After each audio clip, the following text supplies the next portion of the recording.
Jangan lupa subscribe YouTube channel Metro TV News dan jangan lupa nyalakan notifikasinya. Presiden Joko Widodo dan 7 pemimpin negara ASEAN sedang berada di Gedung Putih untuk jamuan makan malam bersama. Apa saja yang telah dicapai negara ASEAN dan AS dalam pertemuan ini? Kita telah terhubung dengan jurnalis VOA Virginia Gunawan di Gedung Putih, Amerika Serikat. Virginia, bagaimana jalannya KTT ASEAN Amerika Serikat pada hari pertama ini? Ya, Eva dan pemirsa Metro TV, saat ini saya sedang berada di Gedung Putih dan di belakang saya sekitar 20-30 menitan yang lalu, pemimpin negara-negara ASEAN ini sudah masuk dan bertemu dengan Presiden AS Joe Biden. Dan saat ini mereka sedang melakukan jamuan makan malam, di mana tentunya ini jadi salah satu agenda puncak pada hari pertama dari KTT ASEAN AS kali ini.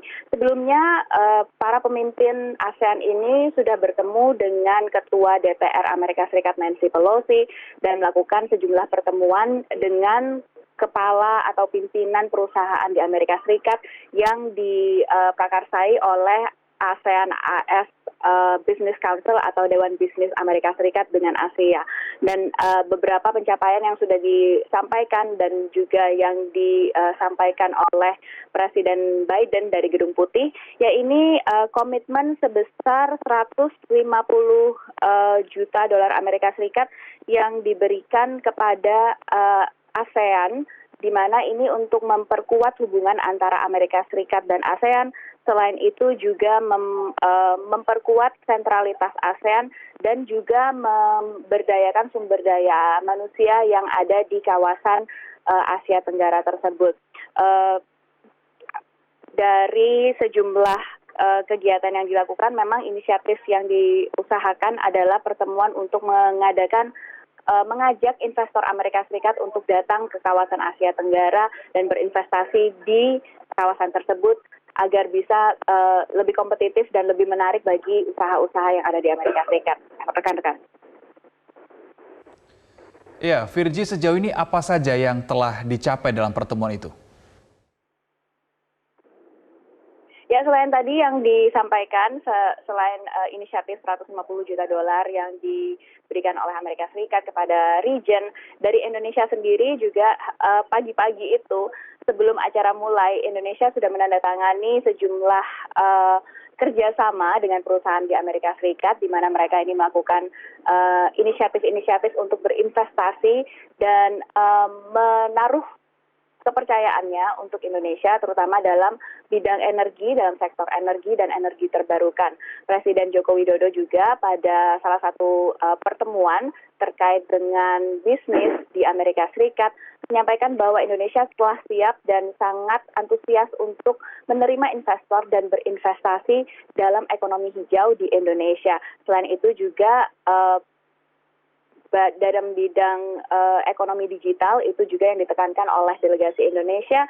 Dan malam ini salah satu informasi yang kami dapatkan dari VOA adalah bagaimana nanti Presiden Joe Biden itu akan punya private time bersama dengan para pemimpin negara ASEAN ini untuk mendiskusikan hal-hal tertentu.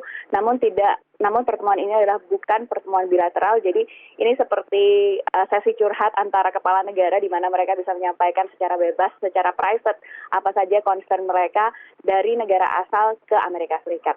Rekan-rekan. Iya, Virgi, acara masih akan berlangsung hingga besok ya. Apa saja menjadi agenda Indonesia untuk hari ini dan juga besok, Virginia? Ya, hari ini memang sudah selesai ya acaranya, kecuali makan malam itu. Dan tadi juga yang tak kalah penting ada KTT COVID yang kedua, di mana Indonesia mempunyai peran sebagai co-chair atau pemimpin bersama dengan Amerika Serikat untuk memimpin COVID Summit yang kedua ini, karena posisi Indonesia sebagai presidensi G20 tahun ini. Yang menarik adalah komitmen Indonesia itu yang paling panjang dibandingkan negara-negara lain, sehingga ini membuat antusiasme untuk melihat bagaimana Indonesia nanti sangat berkomitmen untuk pemulihan COVID-19 dan bagaimana mereka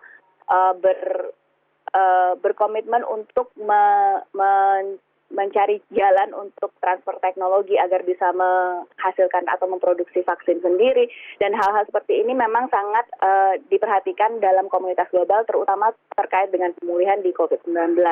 Besok pemerintah dari Joe Biden akan mengundang kembali pemimpin negara ASEAN untuk datang ke Departemen Luar Negeri Amerika Serikat atau Kementerian Luar Negeri Amerika Serikat ini untuk membicarakan beberapa hal. Pertama, terkait dengan climate change atau perubahan iklim. Yang kedua adalah ketahanan dan pertahanan maritim, terutama terkait dengan Laut Tiongkok Selatan, dan selanjutnya juga masih terkait dengan pemulihan pasca COVID-19, itu juga akan dibahas dalam agenda besok.